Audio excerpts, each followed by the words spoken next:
Alrighty, hello everyone, and welcome to another episode Back to the Blockbuster with your host Gaius and Jackson. Jackson is not here for this one, mostly because I knew he wouldn't want to do this one.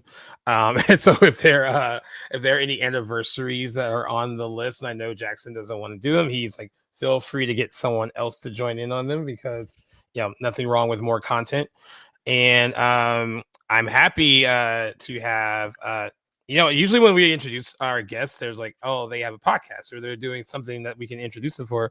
But no, this is just Donnie. And Donnie hasn't been on the show, God, since we covered Scream 6, and that came out, what was that, Like 2 years ago. 2 years ago? So that was the It's gonna last be time you yeah. were. It's actually already gonna be 2 years, or it's already been 2 years. But Donnie had been on the show a lot, has helped out the show a lot when we needed guest hosts. Actually recommended friends to be on, who one of them was on an episode when we needed a guest. Was a kind of big part of the show as a guest in the beginning, but hadn't been on in a very long time. And we were trying to get him on for an episode, and we finally made it happen. So welcome back, Donnie. Glad to be back, man. It's good to be here, as always. I know, I can't believe it was Scream 6. That was like a real long time ago. That is It crazy. really was. It feels like a long time ago. Yeah, we certainly, I certainly wanted you back a lot sooner. I know we've been talking about different episodes and stuff, and then I got busy, and then you got busy, and then schedules. It's a hard thing running this stuff, especially when there's like your time difference is nearly as bad as like some of the other people who have been on the show, Right. and honestly, our co-host Jackson, I mean, he's 4 hours ahead, so it's Oh, always that's a right. conundrum. Yeah, he's all the way in New Brunswick, Canada, so it's always Oof. a conundrum. We make it work, but Hmm. it can be tough. But I'm glad we got this one in because this anniversary, we're recording this on March 27th, and you'll be hearing this episode closer to when the anniversary hits. But usually we this is, I think this is the first time we've done an anniversary or so where the movie itself isn't quite so beloved by everyone. Usually when we do anniversaries, it's like celebrate a film for like, its Hmm. longevity and like how much it's changed in like 10, 15, 20, 25, 30 years. With this one, I wanted to do it because I hadn't watched it since it came out in theaters. Didn't love it when I saw it. In fact, I owned it on Blu-ray because I'm a completist at heart, but I Hmm. realized I hadn't even opened it from the packaging until I put it in for until I put it in for this. So that's how much I still was like, oh, I want it because like I needed it to line up on my my rack, but like I Right. don't really want to watch it. But yeah, we are covering the 15th anniversary of A Nightmare on Elm Street, the Wow. 2010 remake, which opened on April 30th, 2010. Um, it might be silly to cover this one to some of you, but I had talked to a few people that uh, we talk about revisionist history on here a lot. We actually talked about that a bit when we covered Scream 3, how like people really like that one now a lot. It Hmm. had some fans, even though back in the day that was considered like the not good one of the The bunch, worst one. Yeah. the worst one. But now if you go online a little bit, you can find some people that think this remake of A Nightmare on Elm Street is misunderstood. I actually we follow each other. Kyle Gallner, who was in this movie and a few other horror Hmm. movies. He's very honest about it when he posts about it. He never is really negative, but he understands why people don't really enjoy it. But he also appreciates like a Nightmare on Elm Street remake hive when he finds one, and there is some out there. Um, I'm fresh off the rewatch this morning. After I haven't seen it since opening night in 2010, so it was a really long time ago since I saw it. And I was trying to reconcile my feelings from it then and then watching it now. But before I get into that, I want to ask Donnie when you first saw it and what you thought of it when you first saw it, and maybe your little cliff note kind of version of like kind of how you felt about going into it for this. Well, I mean, to tell you the truth, I was young when it came out. I was like, what, No, 9 it's years true. old? Yeah. Yeah, there you So that go. alone should probably give you an idea. But I grew up watching just a lot of horror in general, and I never really would say I hated it. I was too Yeah, young to kind of decipher whether or not like my feelings towards something like that. And for some odd reason, because I didn't see it in theaters. This is when movies were being made bootleg and being burned on the DVDs and stuff. So I Yeah. got a hold of one and I watched it endlessly because I was like, okay, well, I don't have access to the originals right now, like just like that, and Yeah. it was the only one I had for a while. So, I guess as a kid, I was just entranced by it. But I had already seen the original, so seeing all the little like visual callbacks and homages to the original actually had me really excited. Fast forward to now because I haven't seen it since probably the last time I saw it as a kid. So it's been roughly about 15 years for me as well. And I'm watching it now, and I'm like, this isn't bad. It just I think it spent too much time recreating the original like in the form of what Psycho did in Yeah. Like moments. 1998. Yeah, exactly. But I think the narrative changes that they made were it kind of ruined the magic of what made the original so special because it was always so secretive. You only got what you Yeah. knew from the parents because they didn't want to say everything. They just made Freddy Krueger to be out like this, like, oh yeah, he's a child killer, whatever. But in this one, they Yeah. just straight out make him a pedophile, and I'm like, oh okay, so Yeah. we're doing this, Yeah. They go and there. yeah, like because even in the original, I guess it was implied that like okay he's a child murderer, so it kind of goes without saying that he might have been a pedophile, but the movie never really directly tells you that yes that's what he is. And in this one they kind of went that route, and but aside from that, I guess I'm on that parade when I say Jackie Earl Haley is actually a really good Freddy Krueger. Oh, it's gonna be interesting. Yeah. um, I well, yeah. Uh, I don't think he's bad. I think that it's a hard act to follow. I think Yeah, definitely. Robert England is this character, and I think that if they decide to do anything with this IP ever again, because Robert England said he's done, he's too old. Hmm. He thinks he's too old. Heather Langenkamp, who played Nancy in the original, thinks he can still do it. Like just get a stunt man to do all the crazy I stuff and have a just play the feeling that if character. she says yes, he's gonna probably say yes in some fashion. Yeah, I mean, I still think he can do it. I mean, the last time he actually did it technically was on an episode of the Goldbergs, it's like a Halloween episode. Oh yeah, I forgot about So like that. that was the last time he actually did it, and then the actual full time he did it was all the way back at Freddy versus Jason. So it's been a Hmm. long time since he's done it. Um, but I think anyone, I mean, I know he's recommended like Kevin Bacon and a few other people that he thinks would be good at it. Um, it's just hard because he's so identifiable as a character, and then It people know. I mean, it's his signature role, right? it really And is hard to recreate greatness like that yeah, when so when it's been such a staple, especially in the horror community. right. And I realized that Jackie Earl Haley, on paper, was a good choice because he's been nominated for an Oscar for Little Children. He kind of had like this Hmm. kind of like resurgence a bit, and then I know when they saw his screen tests for Watchmen, they knew that okay, then he will be really good for this, and that's how he kind of got involved in it. And I guess online at the time when they were talking about remaking it, he was one of the names that a lot of fans brought up. I think because like he had gotten like uh you know, so recognizable again post Right. Academy Award nomination and all that.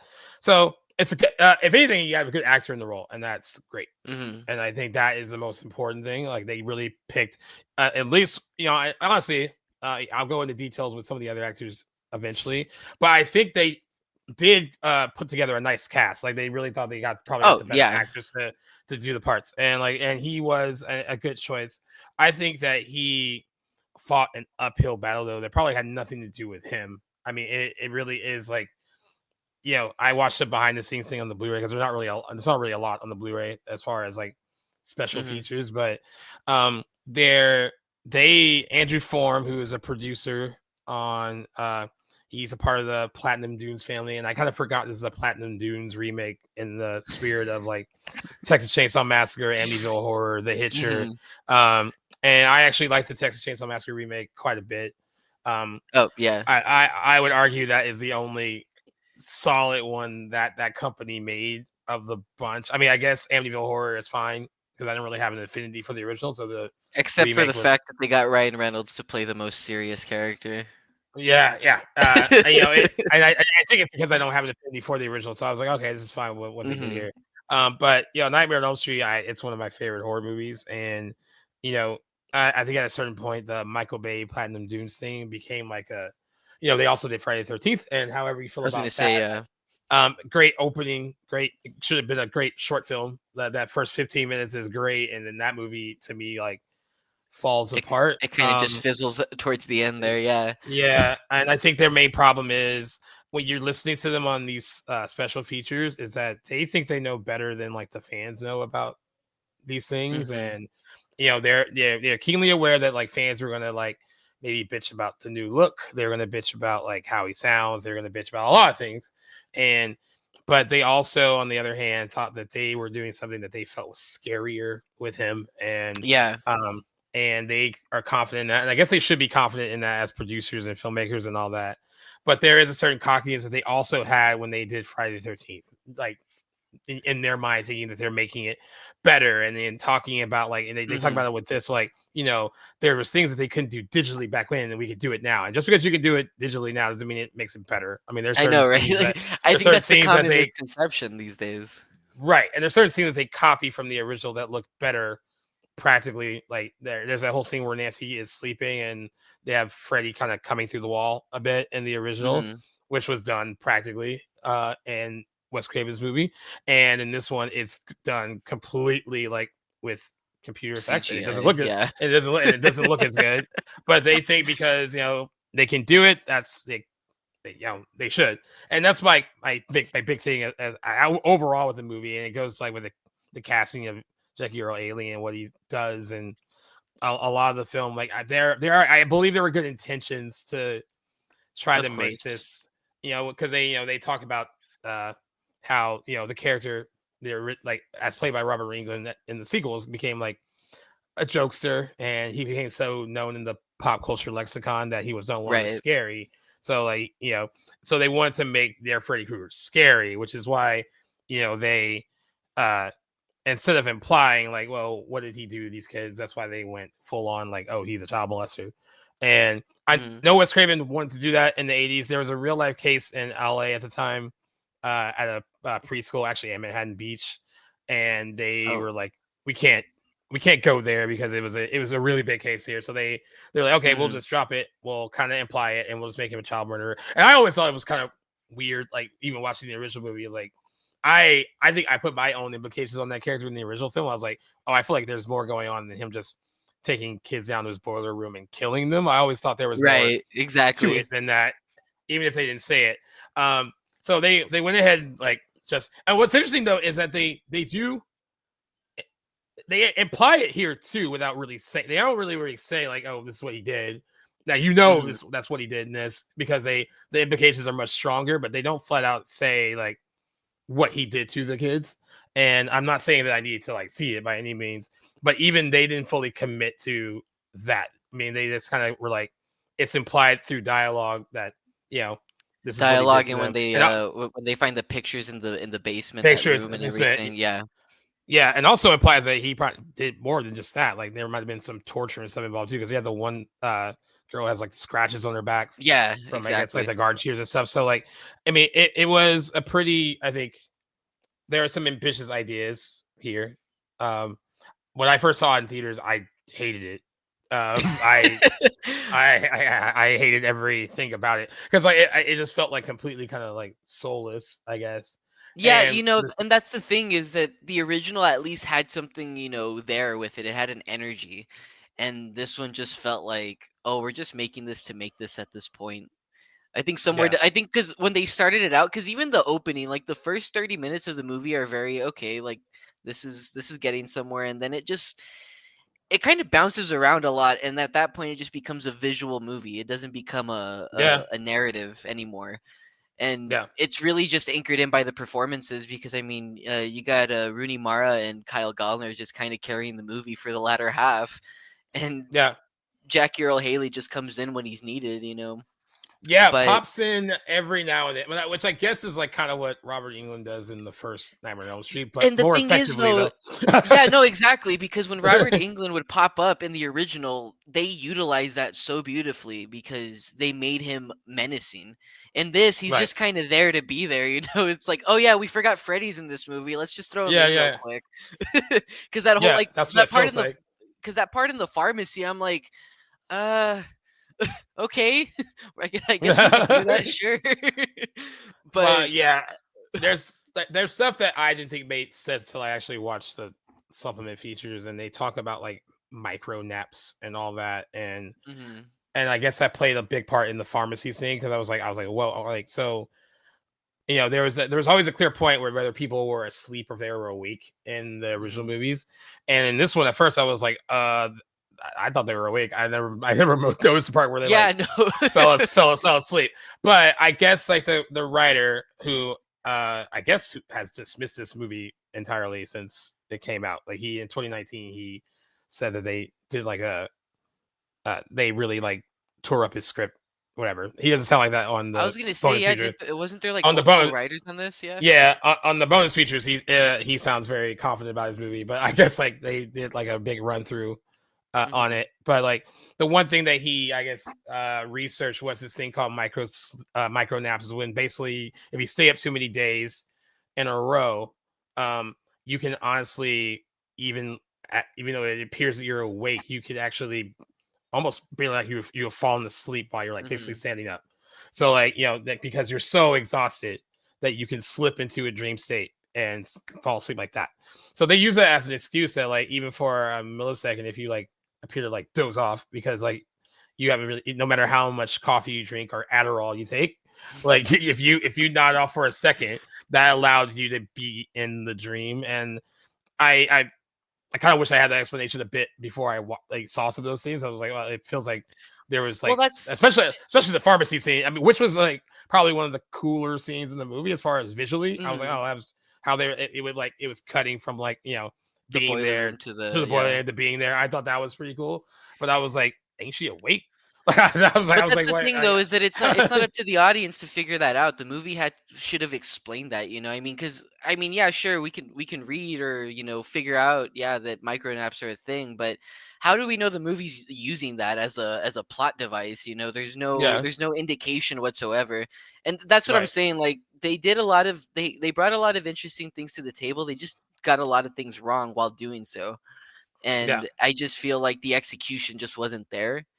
As I yeah, said, it's the visual aspects are there. Like, you can tell that like, okay, this comes from a place like where people actually do appreciate the original to some extent, but you can also yeah. see where it loses itself in translation because they don't know what they're doing No, yeah, you could at the same tell. time. And And for those that don't know, I mean, Samuel Bayer directed this. It's his feature directorial debut. I want to see what else he's done.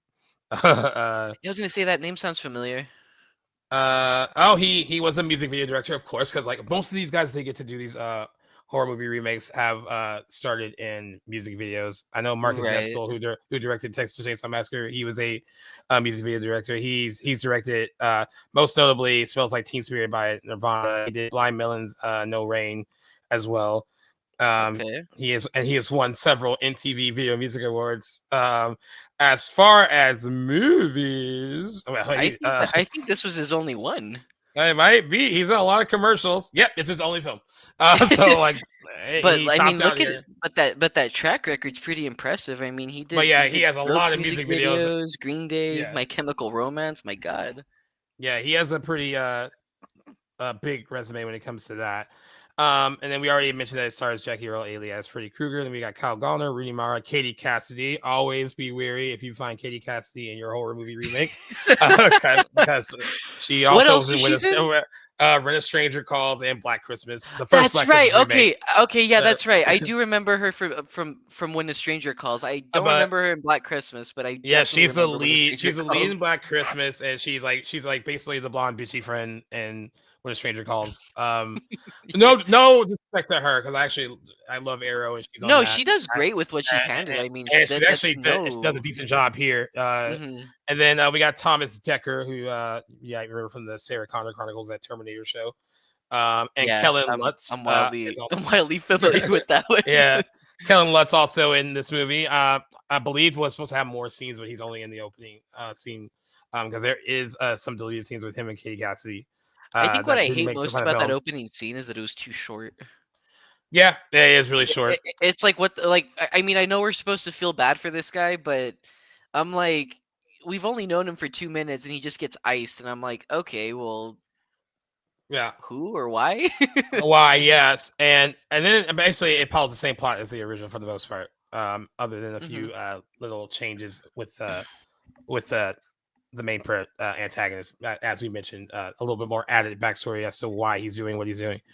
Um, and the kids realize they share a common link from their childhood that makes them targets for Freddy Krueger. Hmm. Um, about the opening scene, I actually did. I did like finding an opening scene that felt like you were already joining the movie while it was like kind of in motion. It didn't really feel Hmm. like an opening scene, really. And I kind That's of like, true. even though it was, I thought it was a really interesting thing to like throw you into all the characters without you really knowing them yet. Hmm. I didn't mind meeting them that way, but I do agree that like for someone as distressed as Kellen Lutz's character is, when we meet him, I believe his name is Dean. Yes, Yes, when we Dean. meet him, it would have been great to know how long. I mean, I guess we get through the dialogue that something's been going on with him, and he's been Hmm. having trouble sleeping through his like exchange with Katie Cassidy's character Chris, who's effectively Artina in this version of I was gonna say, uh yeah. the movie. Um, but I thought it was an interesting way to introduce you to all the main players at this diner. Hmm. Kellen Lutz having like post Kellen Lutz having that initial like dream where he wakes up at the diner and stuff. And I guess like we're it's implied that he's been going to this diner, drinking coffee to stay awake, trying to do whatever he can to stay awake. But yeah, you're right. I wish we had learned a little bit more about him, and I probably would have cared more. It's effectively done, like how he, he's in the middle of a dream with Freddy, and of And he like course, like kills himself. yeah, in the dream, Freddy is slicing his neck, but to the outside Hmm. world, it looks like he's just slitting his own throat.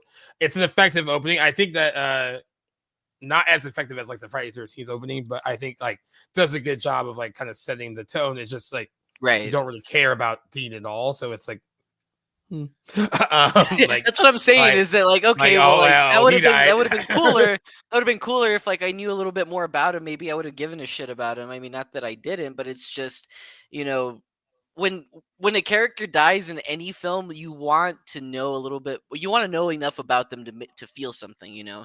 Yeah, And in that situation, you're just like, okay, that was a cool kill, but moving on. and they want you to kind of realize all this angst between these characters in that opening scene, Hmm. like Jesse, I guess, I think with Chris, and now she's dating Dean, and Right. I guess Dean and Jesse were friends or are friends.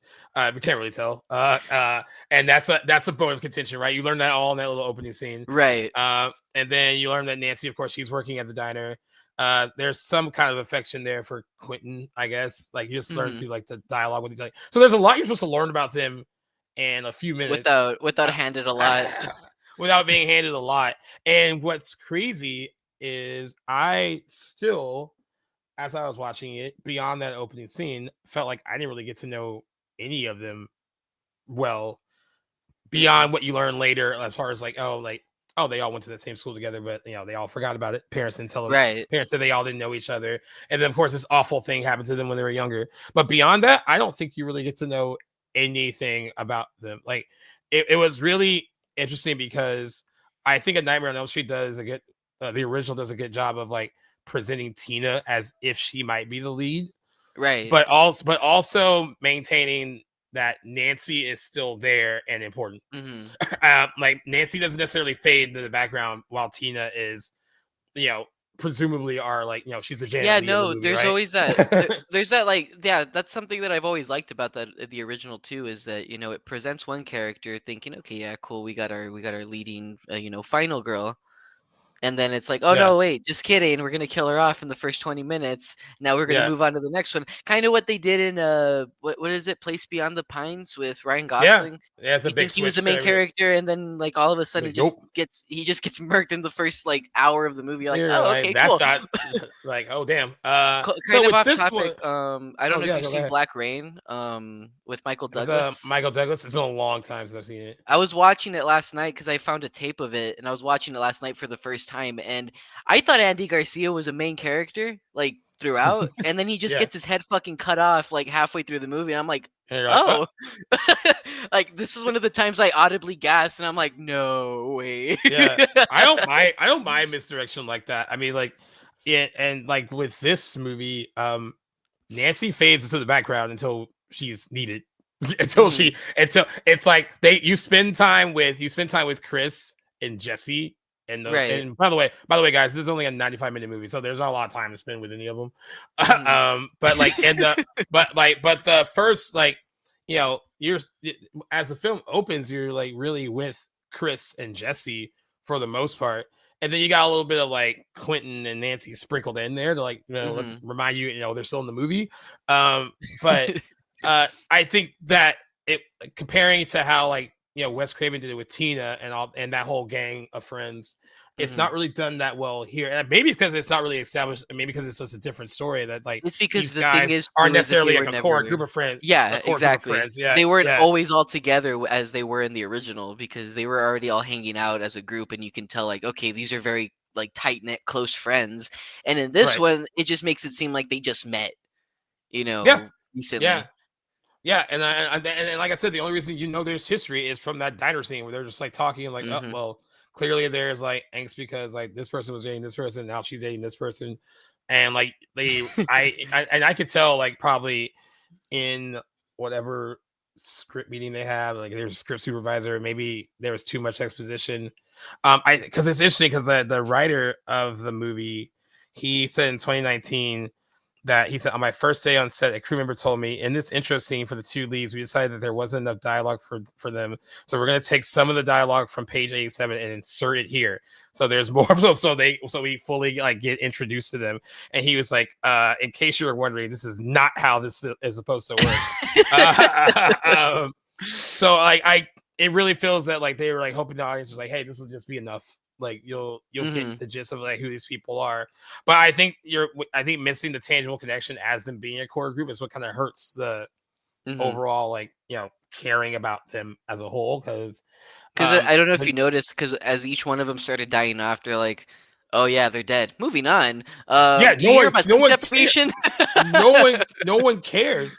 Like, no one cares. Like, I that's why I was like, okay, Chris wasn't necessarily anyone's friend. Like, I mean, she wasn't close to Nancy, I presume, Hmm. because I feel like, I mean, I want to talk about the scene specifically, but what I found hilarious about how it was cut after Chris is murdered and Jesse runs from the house, he immediately runs to Nancy's and climbs through a window, startles the poor girl while she's doing some art project or whatever she's doing, I'm like, how the covered fuck in does she know where she lives?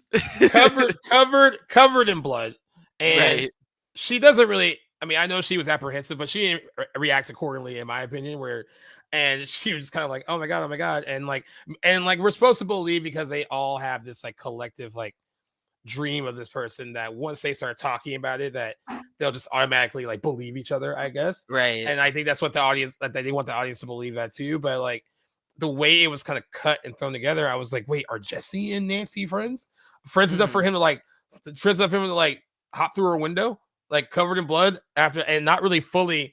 I mean, he kind of Yeah, explains like because not even in Chris is dead, he the killed her, right? And that's all he really right. says to her. Because not even in the original, because she's walking to school and Rod pulls her aside and tells her like, "Hey, I didn't kill her. Like, Yeah, that yeah, somebody yeah, else was there," type thing. And I'm like, you see, that was better played out. Because I'm like, well, who the fuck's gonna climb through your window all bloodied right, and tell you like, "Oh yeah, I didn't kill her, but guess what? We all had the same dream. yeah.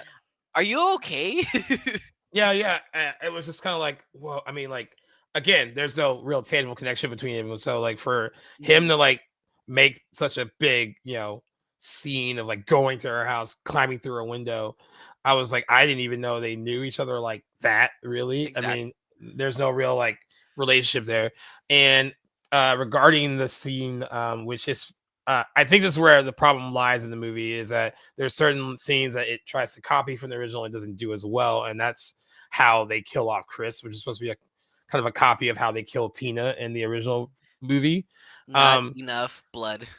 there's it's one, it's too like enhanced. You could tell, like, when he does claw her while she's midair, like Hmm. it looks fake, right? So it's like it was Right. done like with CGI. Of course they didn't cut Amanda Weiss open in the original movie, but like they still were able to like have like a prosthetic somewhere that they could cut and have blood ooze out of it, and it looked real. Hmm. And then of course her being like tossed around the room, and the original looked a lot better than just throwing her up against the wall. I mean, Yeah, I almost started because laughing because it was like, I was like, that's what this I was is gonna say. I'm like, hilarious. it's almost comedic the way they did it in the remake. I'm like, did they not like watch the original and see that the way she was being dragged against the Yeah, ceiling and then was a little bit smearing the more, blood all over the wall and stuff. yeah, Like, exactly. It's elongated. It's terrifying because you're just watching something unfold. And in this one, you just see someone getting tossed around. And it's like, okay, what do I do in that situation? comically Yeah. from wall to wall. Like she's going bump, bump. And it's like I was like trying not to laugh. And the only effective part of that scene is when she does go back to bed after thinks she's done dreaming, and she kind Hmm. of turns and thinks it's Jesse, and then he was in the bed with her. And I was like, all right, that was kind of cool. Like I said, I will give I I will was give trying the to get movie points where I this. could. I was gonna say I'll give the movie this. It had some solid jump scares.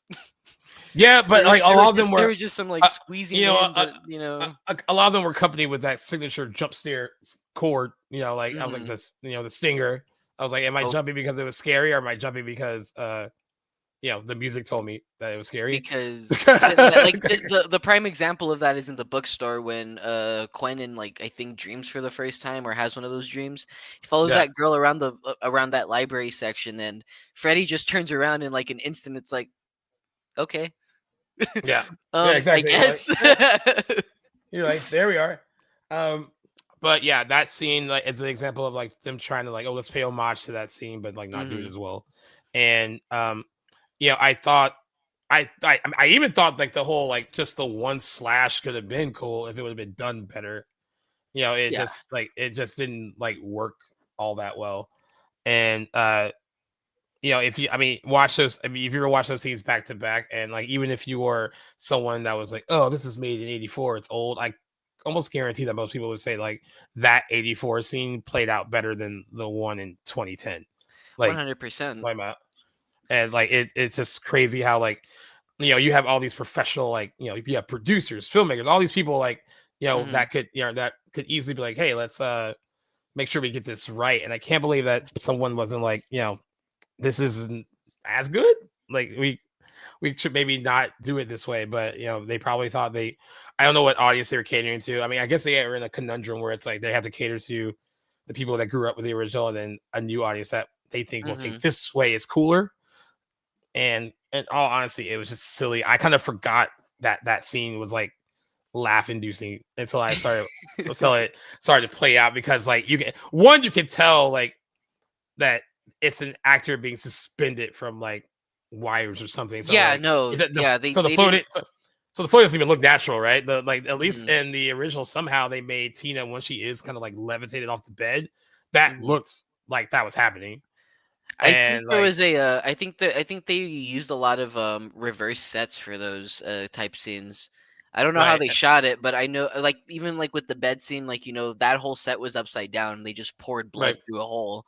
yeah, And I'm like, they have these resources, especially because I'm sure this had a slightly bigger budget than the original, obviously. yeah, I'm yeah. like, how do you not utilize that money for, actual sets, instead of just relying on bullshit? $35 million it costs Jesus. to make this. And what the original And was, like, what, 8 million? it 5? might have been cheaper than that. Let me I was gonna say, cause yeah, it was a I low wouldn't be. budget. Yeah, it was a very low budget. 1.8. Oh, shit. 1.8 million dollars. I was gonna Yeah, say, well, so if you adjust for inflation, that would have been, like, maybe 3 to 5 now. I mean, yeah. And there's one bit of dialogue in the scene before before Jesse and Chris go to bed that like just made me laugh because it was so ridiculous. Like they're talking, she's talking about her dream, and she basically is like about to describe what she's dreaming about, and he finishes her sentence like, "Oh, like you're dreaming about a guy with knives for fingers," and then she says like, "Oh, like you've been dreaming about the same person too," and he legitly says like, "That's impossible," and I was like, "You just confirmed that you been dreaming about the same person by finishing her sentence about how you both dream about like a guy with like knives for fingers." And I was like, whatever. I mean, I guess I'll just go with it. Not too Maybe impossible that since was you one. did finish I her was gonna sentence say about. maybe. I was gonna say maybe that was one of those instances where they took a line of dialogue from another page that didn't fit. Yeah. I was like, Yeah, no, you definitely just confirmed to her that you have been dreaming about the same guy.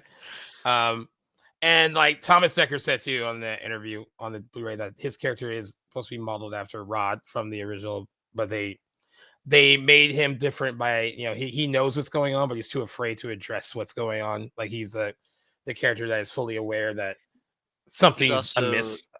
he's also definitely more emo twink than Bad Boy Yeah, 80s. yeah, and like and Thomas Dekker has always had that problem in his movie. Not, I guess not a Mhm. problem.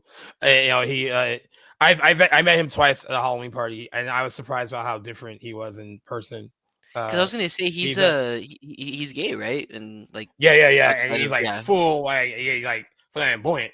Nothing wrong with him Yeah, at because all. I But I think was I surprised, follow him on but it threw me off. Instagram, and he, like, Yeah, was big on the whole Pride Month thing, and I'm like, "Oh, like, I'd never known that about him until last year, and I'm like, "That's crazy, I did not know that."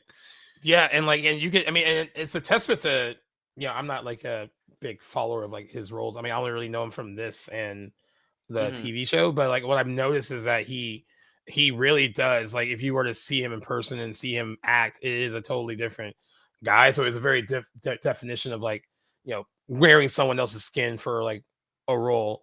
He really can turn it on and turn it off. So like I mean, I think he's actually, I will give credit, save one person, and we might disagree. I actually think everyone is very good in the movie. Rooney Mara is it's an interesting thing because like and I guess maybe this was I don't know. She feels like she's sleepwalking through it, which could have been a choice. I was gonna say, yeah, But her poker face wasn't help doing her any favors. I mean, she's a um, great actress, do not get me wrong, yeah. but By the way, Oscar nominated actress, and oh, that's right. I know that she said that doing this movie almost made her quit acting. She said she had a bad experience, and I don't think it's a bad. I really don't think it's a bad like Me Too experience. I just think that Mhm. I don't think she really wanted to do this movie.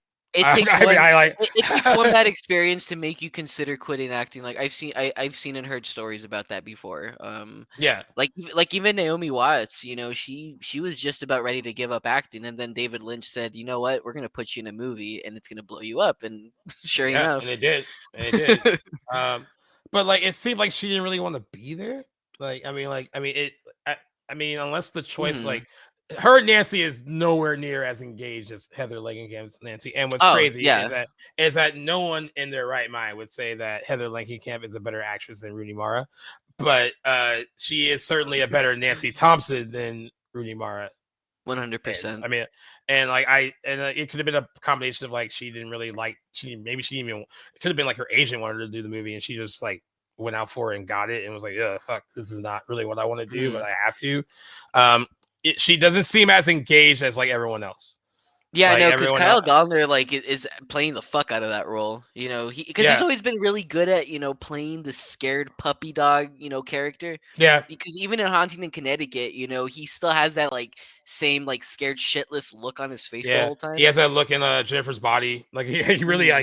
he really He knows how to unsung play like he knows how to play that character very well. Even in his, like, more recent roles, like, he still has that face, and I'm yeah. like, "That sells," you know? Yeah.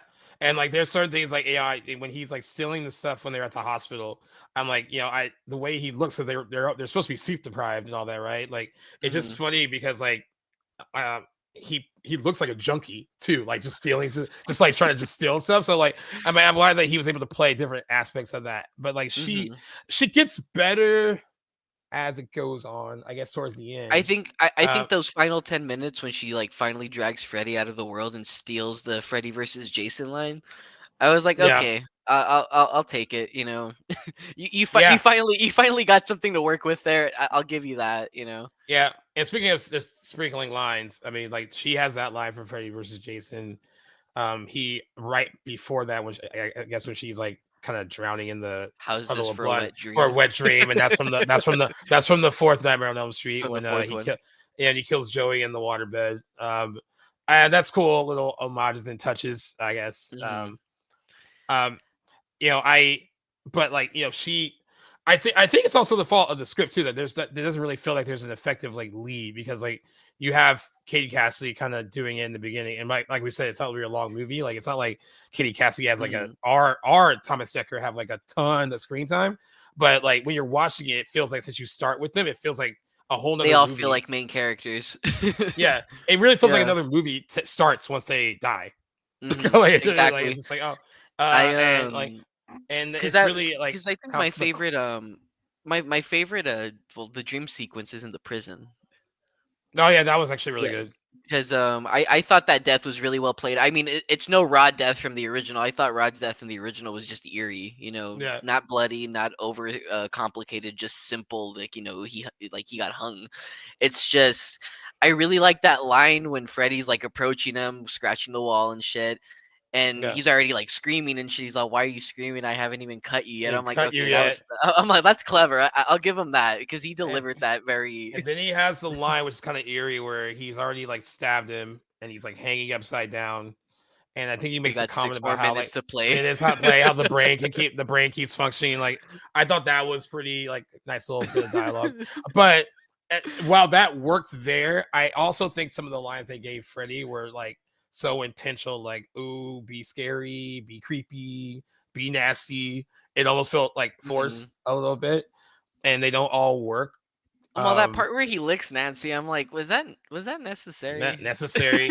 Um, but but I did like, but like I think honestly his strongest moment and maybe one of hers is like is when Quinn's trying to wake her up and he's basically telling her like he like Freddy's on top of her and it's bouncing Hmm. back and forth between Quinn trying to wake her up and then her like you know basically almost succumbing to Freddy in the sense that like she's gonna sleep Right. so long that like she won't be able to wake up again. I actually thought that dialogue exchange was really good and like the kind of cutting back Hmm. and forth between like him trying to wake her up and like I guess the repercussions of like he was doing uh he was handling this stuff with Nancy much different than the other people as we learned that like when Nancy was a little girl that she was his favorite and Hmm. like I don't his intention I think wasn't to kill Nancy per se. I mean I don't know at least to like I think he was gonna like elongate it before he killed her Right. more so than the others like he wanted to like keep her and kind of torture her almost before he Because did he it. just straight up So, kills everyone else, but he like really like plays that out. Because even in the original, Freddy didn't even care about stretching it out. He was just trying to kill her straight up, but she was the only yeah, one who yeah, knew how to fight back yeah, out of everyone. So that's why it just seemed like, okay, yeah, like why is it taking him so long to kill her? I'm like, well, it's because she's basically home aloneing him. you yeah. know? I know, right?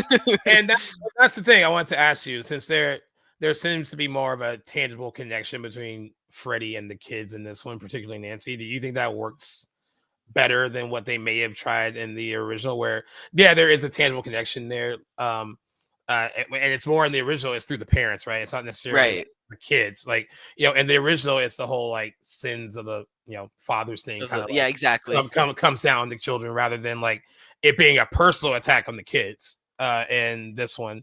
And I wondered what you thought. Do you think that that was a good idea? That could they have Well, expanded on it more? and that's the thing though, is that it just adds to my whole, they had a lot of good ideas on the table. They just didn't really explore them enough or execute them properly because having the kids connected like that instead of it just being like, oh yeah, it was the parents' fault and that's why this dude's after us. But in Yeah, this case, because they told, when you tattle, you get looked at different, it's like being a snitch, you know. right. I thought that was I thought it was a solid way to like like give motive to Freddy this time, but it just like I said, it just loses itself because we're not attached to these characters whatsoever. Right. So I Not mean, at all. obviously they're not going to just drop a bombshell on you like that at the beginning of the movie, but if they would have at least fleshed out the characters for the first 30 minutes and then just be it nonstop mayhem back to back for the final hour, because I mean, yeah, it's a Right. 90-minute movie, but so is the original, so there's no excuse for it. Right. Um, I think they could have done a lot more in those first 30 minutes instead of it just being, oh yeah, let's kill everyone, let's kill all these three people off in the first 30 minutes, spend an hour trying to figure out why Freddy's doing shit, and like, oh yeah, they're all connected, but I'm like, And okay, then but yeah, but who gives a and shit then at this close it point, and you then know? close it up in 10 minutes. You're right. You have like almost 20 some odd minutes of like spending time with Jesse and Chris, which I Hmm. again I think feel like it feels like a different movie. It feels like an entirely different movie. And then you Right. have another solid maybe 50 minutes to an hour of them like, why is this happening? What's going on? And then them figuring out why it happened. And then basically whatever's left in the movie is just like, all right, let's figure out how to kill him. Yeah. And then that's what you're kind of and like of course they like and like I think they sprinkle in things like that are in the original that played out better. Like when she was at the dream clinic in the original and she takes his hat, she realizes that she can actually take Hmm. things out of her dream. They have that here where she rips his sweater, but it's almost mentioned as like an afterthought. Like it's not really mentioned by Nancy as like, oh, how can we use this later? It's kind of Right. just like it's mentioned here. I was like, oh, look what I did, Like she and then that's immediately kind of knows like that's what it meant. It's like, oh well, I mean, I guess you could do that, but that's yeah, just kind of lazy, you know? It's like, all right, yeah, because that's how you kind of tell where the script started getting all like faulty, because they were just sprinkling shit in, like you say, just yeah, for the sake of putting it there to advance the story forward. yeah, But it still hurts the movie overall because it's like, okay, but there's no explanation to it. You're just saying like, okay, yeah, this is how it goes. It's like it's almost as bad as the whole like, oh yeah, somehow Palpatine returned. I'm like, okay, yeah, but why? yeah, Like I wanted a little bit more substance with that. Obviously, I mean, if you've seen any of the originals, you'd know that like, okay, yeah, that's the recurring concept that they can drag Freddy out of the dreams or they can drag yeah. anything And out of he's the not dream as world into the strong. real world. Yeah, Exactly. But they just really didn't they didn't do it as well here because they thought, okay, well everyone's seen the originals, we're just going to throw that in here and just let people know that like, oh yeah, you should know this by now. yeah. Hmm. Yeah, and it's interesting too because they can't have their cake and eat it too. They're like, hey, like this is our own thing. Like we're gonna make our own thing, but then also be like, well, the audience is aware of like the rules and the mythology. Like we don't have to really like no, like Exactly. you explain it like it's a new movie. I mean, I know you're remaking it, but like you have to explain it as if like a pocket of the audience hasn't seen this before. Right, because So like, that's part of the idea behind a remake is that you want to obviously reintroduce things for a new generation. That's why I like the Texas Chainsaw remake so much because it almost feels like its own thing.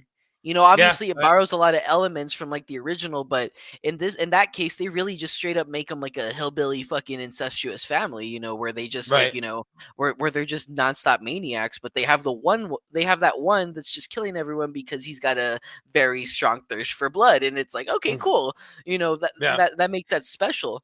But in this case it's like I said, it's just a psycho treatment where they wanted to recreate something visually but not give it any substance, as yeah. to make it seem like, okay, they really cared about this character, they cared about the concept of it, but it just didn't pan out that way. Yeah, and it's funny is because they ran into that problem with the Friday 13th remake, and it's clear that they didn't Hmm. learn.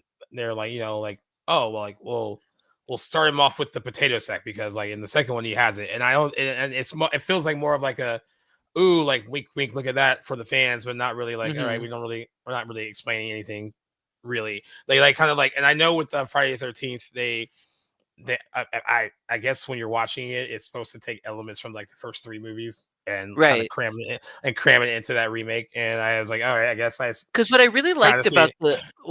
that remake is that they at least did something different with Jason's character, and that was make him tactical, which has never been done before. Yeah, And I'm like, okay, cool, that's interesting, but where did he learn that from? Like, I want to know how a child like that, who basically was an outcast, didn't have friends, didn't learn anything from his mother other than being overbearingly loved. Um, yeah. how how are we supposed to believe that someone like that has military training to set up booby traps They and should be traps. Yeah, yeah, it's like, hello, like they made why, it like, are you, smart. yeah, exactly. Like, and I'm not saying that Jason was never smart, because I mean, obviously, he always had the upper hand in those original movies, but it's also because he probably had supernatural powers, especially after Part 6. Yeah, And you know, that's something that I didn't like about that remake either, is that you're just supposed to believe that, oh yeah, he can do this now, but like we don't have to explain why. Yeah, You know? exactly. And they were going to do that with this. They were going to they originally were going to take elements from like the first 3 or 4 Nightmare movies and cram it Hmm. into this one, and that would have been, I think that would have been an even bigger mistake to kind of. I mean, they did sprinkle dialogue from like different movies in to be I like will for say the that if they audience. would have brought dream powers into this, it probably would have made for a more interesting movie. Well, they would have to make it longer because like they Yeah, already crammed like definitely. they already crammed a lot into like 95 minutes, and it's already like it's weird because I think it feels bloated because like it feels like like I said, a new movie Hmm. starts once that the first few people die. It was like, oh, like, well, now we have to like get to know these guys and like, and there's not And really how funny is much it there. too that and how funny is it too that they like implied that there'd be a sequel, especially because of the way Yeah. it ends. So like they like apparently Jackie Earl Haley signed up for 3 of these, and Rooney Mara, her contract, she had signed up for a sequel too. She's probably so happy Hmm. that that didn't pan out because like the way she talks about this, it was not a fun experience for her. And Oh no. she is interesting too because I like she went from this to doing the one scene that she had in The Social Network. I guess she filmed that right after this, and I think they came out the same year, right? They're just like months apart. But Right. like she, you can tell like thankfully her career trajectory went in the way it went, and she worked with a director that like honed her talent, and then of course she did Girl with the Dragon Tattoo and like pulled a Academy Award nomination from that. And like, I mean, I'm glad it worked out for her in the end because like Hmm. she won't elaborate on why it was a bad experience. I really don't think it was like a serious bad experience. I just really just don't think she.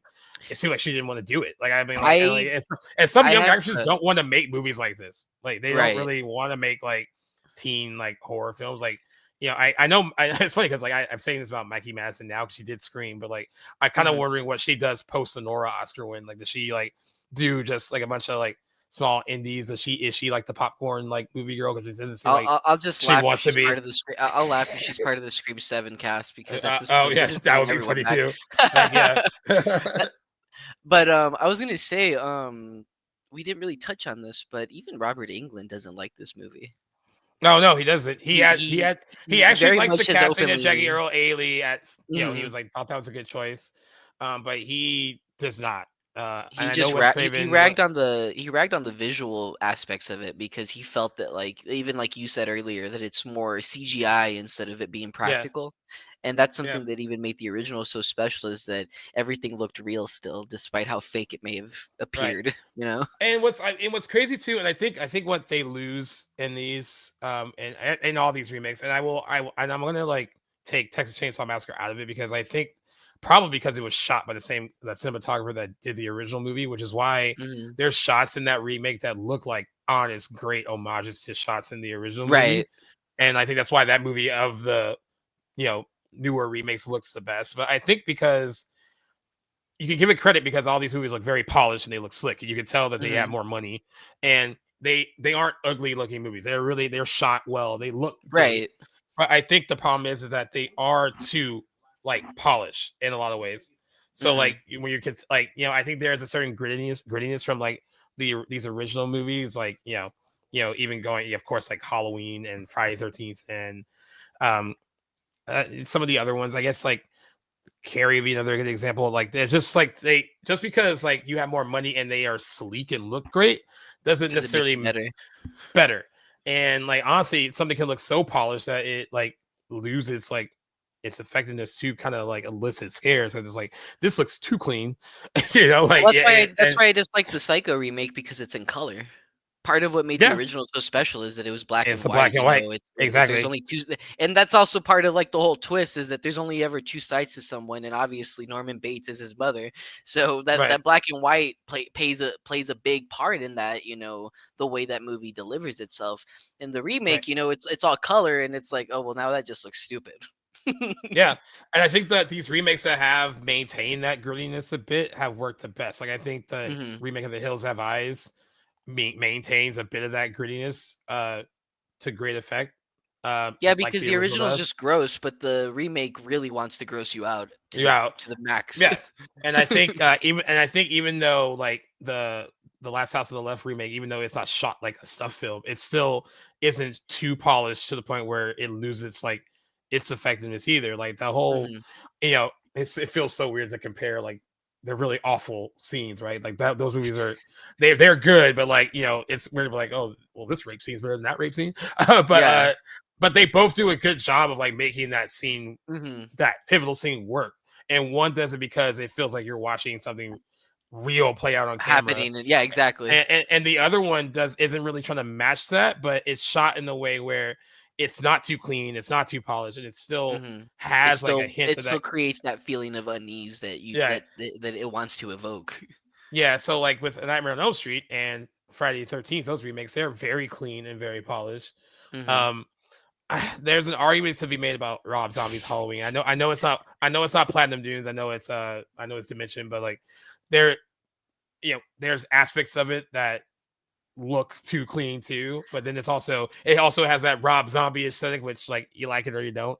It I don't think it just works for so Halloween. the issue that I have with those remakes is that they're just overly violent. Now, it's not to say that, Yeah, that the newest trilogy is like, obviously it went that gory route, yeah, but I just felt like it was just and I don't mind gratuitous violence, but I think it took away a lot from the effect of what makes yeah. Michael Myers such a, a unique and iconic slasher is that They just kind of made him like he's a brute, like yeah, like exactly. Like, in the originals, even in like even in Halloween 6, I mean, Halloween 6 is arguably the most brutal one in that franchise prior to Rob Zombie and the new ones. yeah, But even then, like, it never really goes overboard with the violence because each yeah, one somehow like managed to still stay grounded while still maintaining, like, okay, yeah, we got a lot of money, let's use that for certain kills. But that's what makes, yeah, like, for example, the first two Halloween movies so special is that, it doesn't rely on its, visual gross out effect of gore. It's just, he sneaks, he kills, but that's what makes him scary is that he's in the shadows. He's not someone that exactly, just, oh yeah, I'm just gonna, like, create a bloodbath real quick, I'll be right back. right. I agree, it and this movie is violent, but like it's so like it's a lot of it's so over the top, and like I mean, there's Hmm. gore, but it's like It's it's not comical. really like it's comical because some of it feels like, oh, because you're telling you're watching like a gore effect, and that Hmm. that's been enhanced by some kind of like you know CGI. So like it Yeah, like it loses like specifically Jesse's death scene when he gets a claw through his chest. I'm like, okay, that was cool, but yeah, it looks kind of silly. yeah. And like like we said there, like when a lot of these characters die, you don't feel anything because you don't know them. Hmm. And like it's weird, like you don't know Tina that much in the '84 movie. Like she's only in a few scenes, but somehow you feel like you knew her. Somehow you feel like they're paying when she dies. Like you feel like Hmm. as of like and like even and maybe it's through how like only in a couple of scenes they feel bonded as friends, and you kind of even get the impression like, hey, even before the movie started, you understand that like she's been telling them like I've been having these nightmares. Can you please stay Right, over tonight because of all this? So like you understand like they're doing this for her because like also because they've all been having these dreams, right? Like they don't right, want to admit it, but like they've all been having them. Um, you feel the connection between them, even though there's not a lot of scenes between them or a lot of like development for them, but like right. I don't feel it here. Like when And it's when Chris because they died, I talk was to each like, eh. other. Yeah, Exactly. And I think it's because in the original they talk to each other like they're friends. In this one, they just talk to each other just to talk to each other yeah, because it's a social thing. It's like, okay, yeah, I'm gonna talk to you. You're right next to me, but it's not because I know you. yeah. Like I almost went because one of my buddies, like he actually likes the movie a lot, and I went to text him. I was like, are they homies? Like I'm still like missing the point. Like they're not friends, right? Because like because like I was like, did I miss a line of dialogue? Like it felt like it honestly felt like a group of people that like in high school just know each other from like the halls.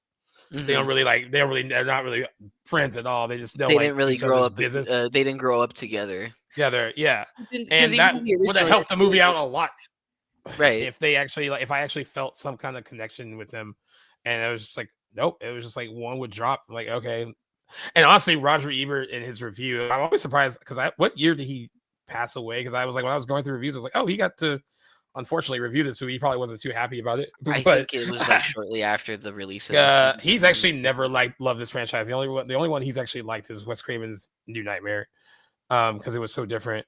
But he gave it 1 star. He gave it 1 star out of 4, and he said I stared at A Nightmare on Elm Street with weary resignation. The movie consists of a series of teenagers who are introduced, haunted by nightmares, and then slashed to death by Freddy. So what? Are we supposed to be scared?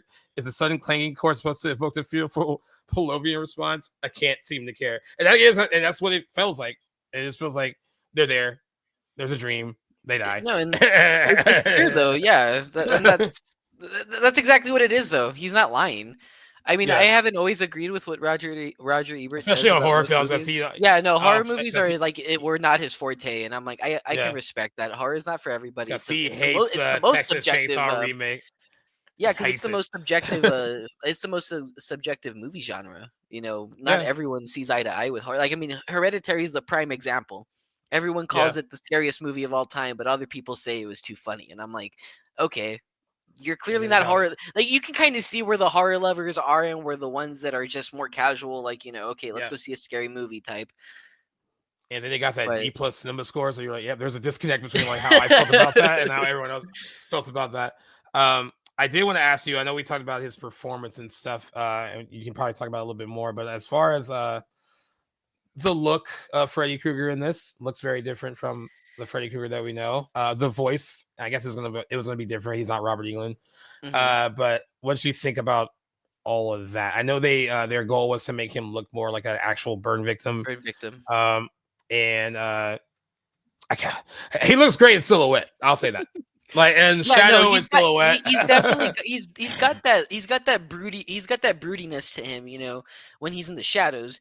But when we get close-ups of his face or anything like that, I'm like, they really didn't care about the makeup. I mean, I get the intention of like, yeah, they wanted to make him look like a burn victim, but I'm like, there are variations of ways you can make someone look like a burn victim without it looking like pasty, you know? Yeah, exactly. We're just like, and then like they even enhanced that with effects. They talked about how like they added like they have the makeup, but then they had patches Mhm. where there would be like kind of like they had like green stuff here, so they could actually add digital effects and make him look more burned and all that. And Right. uh, I know I think you might have seen online where like people say like show me a bigger like downgrade, and they always have like an image of like Robert Englund's Freddy Krueger and then an image of his. And it does look silly standing up like side by side Mhm. next to the original look, and even some of like I think I mean part I of would it even too think is it looks like he doesn't have a nose. yeah, I mean, Jackie and Earl like Haley has a very small nose, but I mean, it's with that makeup, it looks like he almost has no nose. and I think what they did differently here compared to what they did with Robert Englund is that they really tried to like almost mold the makeup to Jackie Earl Haley's face, so it felt like you were getting a sense of him.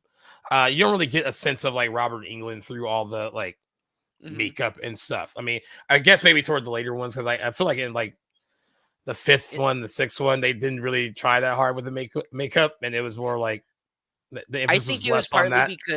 I think it was partly because Robert Englund didn't wanna sit in that makeup chair too long. I think he Oh got yeah, tired of he doing that. he did talk about how it was easy to like, and when he did the first movie to hate like the younger kids because like they're all like gorgeous and look like Johnny Depp at the time, Mhm. and he had to and he had to like sit in the makeup chair for hours. So by the time he was done, he had like this kind of like he used that resentment, I guess, to kind of play Mhm. the character the way that he played him. I know Jackie Earl Haley said that in the beginning it was 6 hours, and they got it down to 3, and then it took an hour to get him out of makeup, which is so crazy because it doesn't look as extensive as Robert I was Englund's gonna thing. Like say, it it doesn't, doesn't look like a lot, yeah.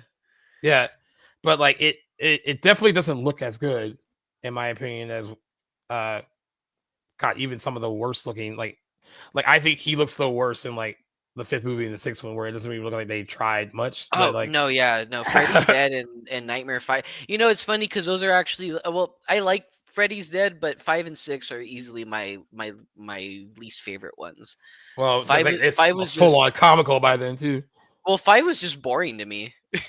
Yeah, It there's a it good it idea. really There's a good idea there. I mean, there's like the whole idea, like going through like Mhm. the dreams of her, like unborn I child think is what like I that. think Like what that's a bored really good me idea on too paper. I think what bored me too is that the kills were just very, plain. Yeah, Like, I they only had like the motorcycle there's one. The motorcycle one's the cool. That's the only the one I motorcycle like. one and the comic book one were my favorites because I was like, "Okay, Yeah, that's cool." But I felt like even with the comic book one, they didn't really have a lot going there, yeah. you know? I know, good idea, but like, yeah. Uh, But I don't know. And then as far as the voice, I mean, he wasn't going to be able to copy Robert England's voice, and if he even tried to do what he did, we would be more critical of that I think than the what thing we that he had. got wrong the most was the laugh. He's like, Yeah, it was that, and like every time he did it, I was like, I can't tell if he's trying to imitate what Robert England did, or if he was trying to do his own thing, or like, he was doing or the if they were, Seth Rogen thing. or if they were just to go like creepy hobo, and like, and that's what he kind of did. And also like it feels like it to make him scary. They were just like, you could tell. I mean, and of course they enhanced Robert England's voice in those movies too. Like you can tell, but like you can really tell that they enhanced his voice a lot with like a lot. I'm sure Right. it sounded good on set too, but like they boom it up a lot to kind of make it more menacing and scary. And they made him more Batman than Freddy. That's a good comparison. Especially That's what I kind of felt like. Especially when he says like, "Look at me." Oh yeah. He sounds like Christian Bale. It's the whole like Rachel. It sounds like that. Yeah, it sounds like that. But again, I kind of feel bad because it's not really Jackie Earle's fault. No, of course not. It's not his fault. Like I said, he's not a bad Freddy. I think he was just dealt a bad hand. Yeah, It's doing I the blame best the he can. script. I blame the script. I blame the direction, and the makeup chair. I mean, that's just up for debate because it's like I really don't know what they were trying to do. I know the intention, but it didn't look like it was there. Yeah, they just I think at some point it just kind of felt like they just put a face on him and okay, here you go. Yeah, here you go. and then there's the use of the score. I mean, I know the movie has its own score. I mean, we do hear some of Charles Bernstein's original Nightmare music, but I don't think we hear it enough. You only really hear it in the opening title screen and maybe a couple times throughout, but it's not really present. And you get the jump rope theme a few times, but like, yeah, I could have used more of like the original score. That would have been nice. Because this movie does have honestly, the original movie has a score that I don't think gets nearly as enough credit as far as like being a top notch like horror movie score. Like, I guess it's kind of, I think because like when you have like John Carpenter's Halloween there, that's like the magnum opus of those movie scores. But like the original Nightmare music, it's really good. I think you're right. Really get it after the opening scene over the title credits, and then I think it's like sprinkled in little spots throughout, but not a lot. I think that's what I like most about the original is that the music really elevates those horror scenes. It makes them, I don't want to say makes them scarier, but it makes them feel more intense because they're like somehow the score just makes it sound like okay. Because in a lot of slasher movies, sometimes it's not so much the kills or what you see that makes it scary; it's what you hear. Yeah, and there's a handful of those slashers in the 80s that have a really good score, and that alone is what makes them so popular and so good. And Nightmare on Elm Street's one of those because that score is unbeatable almost, at least for its time. And the guy who did this music is Steve Jablonsky. He also did the music for the Texas Chainsaw remake, which is why I was like, some of it sounds. He's a huge Michael Bay collaborator because he's in like the Transformers movie. Yeah, he did Transformers. He did Pain and Gain. I think that's his. He did The Island. Oh, that's right. Yeah, his go-to is Michael Bay movies. He also did the music for Desperate Housewives for all you ladies out there as well. He did the music for the Teenage Mutant Ninja Turtle movies that Michael Bay produced. Yeah, he is a big Michael Bay collaborator. He must be getting paid really well by him because and nothing wrong with his music. It's just no, of course not. It's standard horror movie music though. It's like very like it just kind of moves scenes along. He made a quick buck off of it. I can't blame him. I mean, most of the people who actually make scores, I don't think they really give a shit about the movie. They're just there to make music, and that's all they're needed for, really. So whether it pans out or not is entirely up to the movie. Yeah, agreed. Were there any other things that you wanted to point out about the movie that you thought like? Well, I do want to compare the final death scene with the mom because both of them are regarded. I forgot that Connie Britton was in this. I was like, the fuck? I'm like, because she is actually so is Clancy Brown. Clancy Brown, because Connie Britton is a respected actress. I mean, like she's been in some stuff that's like And when I saw her name in the credits, I was like, totally forgot. Like when the opening stuff, I was like, and she also looks like she's sleepwalking. You can tell this was a paycheck movie for her. That she was like in between. Clancy Like, Brown was just happy to be there. He's a yeah, huge horror guy. and he's a short genre guy. I think when did this come out? I was like, Connie Britton was probably in between Nashville seasons. I don't know. Yeah, this came She's out in like, 2000, yeah, it came out in 2010, so there's a lot going on at that time. so she was probably no, that started 2012. So she was like American Horror Story right before that. She was like, I'll do a little horror movie, I guess. Like I don't know, like I was like, why are you in this? Like, but yes, I mean, I think we know that the death scenes with the mom in the original Wes Craven, that's something that he That did was not like want. That was a it's not only botche. that, That but was a New Lines. it was also the most criticized part of the movie because of how ridiculous the Yeah, dummy looked. yeah, it looks awful, right? And Because Wes Craven, I liked Wes Craven's original endings because there's alternate endings in those special features. One where yeah, they end up being driven away in the Freddy car, but Freddy's driving. driving I'm it, like yeah. that was a pretty nice touch, and I'm like that kind of just gives it more not a close-ended thing, but it implies that And like okay, these also, kids were probably dead after all, except for and Nancy, of also course. gives But New Line their little like, because what New Line wanted was like, oh, just in case we would make another one. It gives them like an opening to do their sequel if they really wanted. I mean, of course they did, but like that would have been like a nice compromise. But like, Bob Shea, who bless his heart, in the beginning days of New Line, because I actually just wrote something about the original Ninja Turtles movie because that was like an independent movie that New Line picked up and became really big for them. But he was a shrewd businessman because his thing was like with Nightmare, he was like, hey, you brought us this really cool original idea. And when it came to like the ending, he was like, well, I'm going to win this argument because like without our money, you would have no movie. So basically that's what he said to Wes Craven, right? And then with Ninja Turtles, like they wanted extra money. Like we need like a little bit more money. He's like, well, you're coming to me because we're your last resort. So they actually he gave a little less. And then like the other company that fronted the money actually made up the difference. So like he was known for kind of being that way, but he wanted his way. He wanted a definitive, like, we need to truly know, even though I think Wes Craven's original idea would have sold this, we need to truly know that Freddy is still out there, I and wonder that's if what he that's the wanted. reason why in New Nightmare he comes off as such kind of like a bit. douchey business guy. Yeah, like he's like insistent on like with Heather coming back to do one more Nightmare, and she's like no, but he's like, but come on, this and that. I know. It's She's basically like, I have a kid now, and like she's be like, I've been getting these phone calls. I basically have a stalker. And he's like, whatever. He's like, I don't care. Come back. We'll give you money. Come back. It's all good. And it's interesting too because after A Nightmare on Elm Street, him and Wes Craven had a big falling out because like the franchise carried on without Wes Craven, and Wes Craven really, the deal that he wrote for that first movie did not include sequels, so he didn't get paid for a long time when it came to like the Nightmare movies. It wasn't until like the kid had to come to Jesus on Wes Craven's New Nightmare that they were like, okay, like you can do this movie the way you want it, and we can kind of like work out a deal where you can kind of get some basically back pay for what you missed out on. I think the last one he was involved in, even in the slightest, was the third one before New Nightmare. And he came up with the sequel. He got a story credit for Dream Warriors, and then they kind of went where they went with it. But like a bulk of that story was by Craven, and that's it. And then he really had nothing to do with it. He kind of, Robert Englund said that it was interesting because he was happy for Robert Englund, of course, because like he was becoming like a star from these movies. But the movies became something that wasn't what he wanted it to be. Exactly. And also he wasn't getting paid. So like I understand that, but they eventually had to come to Jesus when he did New Nightmare. So they actually worked that out.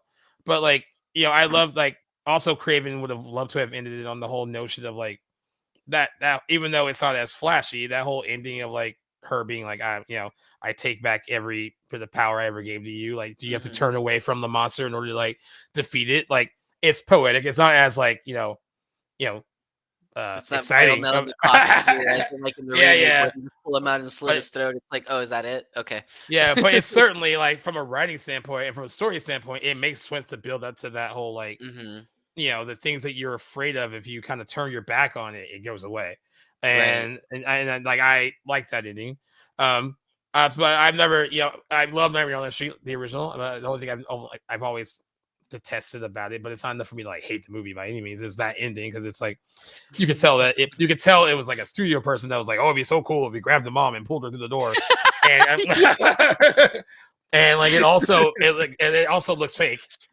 No, Um, yeah, no, especially being dragged in like that. Like, there's no fucking way in hell somebody would be realistically dragged through a hole that small. Because you can kind of so, tell where the dummy gets squeezed, like in a yeah, very like squishy manner. It's like, and but they even added. I think what they try to do to make up for it is that they added a bone crunch yeah, to like make it seem like, okay, yeah, like she literally broke every bone in her body to get through that, so it's fine. But yeah, just the speed of it is so it's speaking of comical, that was probably the most comical scene in that entire, like, nonstop horror, yeah. delivery. But then in this one, um, again, a scene that seems like it's enhanced. It's enhanced with a bunch of like special effects. Hmm. Um, I didn't like it here either because like one, it's so abrupt. Like you could tell that they were like, oh, the movie has to end now, but we have to It, add like it a it little doesn't like make sense. No, it just really doesn't make sense. Because it's yeah, like, okay, they pulled him out, they killed him. In what way does that mean that his spirit carries on? yeah, There's no like indicator that like he was like he's a sleep demon. I mean, I know in the original it's not implied either, but there's yeah, clearly some sort of like bigger meaning behind his character. In this case, it's like, okay, they did the Freddy versus Jason treatment. They slit his throat. Did they not find a body or something? Like what gives? And I guess the way the movie tries to explain itself is that it's that Nancy's still dreaming. right. You know, And I guess that's kind of like what they're kind of the insinuating in the it's original the Nightmare recurring too. That she, it's the recurring motif, especially in this yeah, one. Like, it's like what you say, like the micro naps when she's in the pharmacy, she's like sleepwalking almost. yeah. I mean, I don't know. That's why I'm Uh, surprised it didn't get a sequel because of the money it made. Apparently, it was the highest grossing movie of the it franchise. is. It is. It made $117 million worldwide on a $35 million budget. I think the issue is how much money it made here. It only made $63 million here. It had a $32 million opening weekend. That means it had a quick tumble from Hmm. like its debut to like where it ended up. But it still turned a profit. I just don't think that. I think they saw the reviews too, which were not great. I think it has A a I think it has 14% on Rotten Tomatoes. 14% Rotten Tomatoes and a C plus cinema score from like uh opening day audience. So Yeah, it wasn't because really well received by fans or critics, really. I mean, because at the even the time. audience score on RT is like 47%. IMDb has like a 5.3 or 4. Yeah. So I think So that's why we never really got a sequel. And I don't know if it's definitely not in the same like legal situation as Friday the 13th was as far as like who gets to do what with it. But I think there no, is the like a problem little is that they don't know who to pick for Freddy and what story to follow on it. oh Because Heather yeah. Heather Langenkamp has already expressed interest about, like, yeah, I'd be down to come back as, like, the whole Halloween requel situation where Nancy Yeah. comes back. Because there have been like ideas thrown around, with For her Nancy to coming back, and whatnot. But everyone's like, still wondering, like, okay, well, would they get Robert again or would they have to recast? And with the whole thing about yeah. Robert Englund being too old, I wouldn't mind Kevin Bacon or Devin Sawa. No, he's been pitching for that too. Both of He them really are wants very solid choices. I personally would go with the younger choice just in case they wanted to make more. Because yeah. Kevin Bacon's already going to be in his 70s in a couple of years, but he's still young at heart. Like, he does all these like different roles that, you would Yeah. think are very demanding. And at his age, it's impressive. Just like Tom Cruise, Tom Cruise is jumping building to building, flying off of planes and shit, and he's in his 60s. Yeah. You know? So, but I That's guess true. I mean, so But you know what yeah. they say, the power of Scientology will give you superpowers. Yeah, he apparently has not aged. Well, he's starting to actually. You're starting to see it. Hmm. Uh, and I think there was an alternate ending to this movie they actually said Rooney Mara. I didn't watch it, but they said Rooney Mara actually does her best work in that scene, which is funny that they didn't use it. Um, I guess it was like it was more personal, and he was gonna revert back to like his kind of pre-burn form to intimidate Nancy, so he wouldn't be like Freddy. He would like be his human form, I guess. Oh, you know what? I've seen this. Yeah. Uh, so uh, that probably would have been a better. But you know what? This ending works well with what they were doing throughout the entire movie. So Hmm. I mean, like the kind of shock ending that they gave us, which I supposed to, I guess, be an homage to like the shock ending of the original movie. As it goes with like what they were kind of going for already. I think too there was like this whole wave of like, let's kill somebody off abruptly in the last 30 seconds of the movie just for funsies. Yep. Because they did that in Texas Chainsaw the Beginning, which was something that was not expected. Yeah, it's what's funny is that when I haven't watched that movie in a while, I really remember enjoying it for what it was. Hmm. But I wasn't when I was watching it. I remember in theaters, I wasn't like thinking like, oh, this is a prequel, so everyone's gotta die. So I didn't Right. think of it that way. So when Jordana Brewster got chainsawed through like the back seat right through her fucking stomach, I was like, oh, it caught me off guard, and that was Yeah. and that's a good way to do that because I actually was legitimately surprised. I was like, oh shit, like they're not gonna let Hmm. her. But then I was like, oh, it's a prequel, so like there can't really be any like Yeah, survivors, no, right? Because like like it makes sense, like you can't be mad about it because you're like, okay, it's a prequel, like we've never heard of these characters before, so what gives, it's like who cares? yeah, Um, but yeah, no, I don't know. I think it was just like this giant wave of it too, because even in the Friday the 13th remake, it's implied that this shit gets dragged into the water and killed too. The yeah. the It goes for the like that the little final shock girl, yeah. ending. Yeah, it goes for the Because in little the shock because ending when he in kissed the her. first Friday the 13th that happens too, but you find out that she survived that, but then She she gets survived killed in the it. first 5 minutes. It's like, oh, okay, cool. Yeah, yeah. Um, in the I was going to ask you of the three, I guess, big horror movie icons who got remade, Friday 13th, Halloween, Nightmare on Elm Street.